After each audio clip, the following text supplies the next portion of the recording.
মাছটা ধরেছি পুকুরের। মাছটাকে এবার আমি তুলবো, কিন্তু বড্ড ছোট। এই ছোট মাছ আমি ধরবো না, এই মাছ আমি ছেড়ে দেব। এই বড্ড ছোট, এই দেখুন কি ছোট্ট মাছটা। এইটুকু মাছ ধরবো না। এই দেখুন, ওকে নিয়ে আমি এই হাতে নিয়েছি। এবার ওটাকে ছাড়িয়ে দিই, ছাড়িয়ে ওটাকে মোবাইলটা এক হাতে নিয়ে আমি এটা ছবিটা তুলছি, তো ছাড়াতে পারছি না, তার মোবাইলটা রাখি।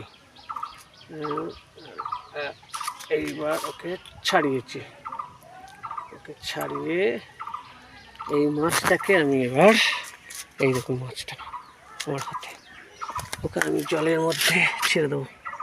যাও, চলে যাও, শ্বাস নিচ্ছে, চলে যাও, চলে গেল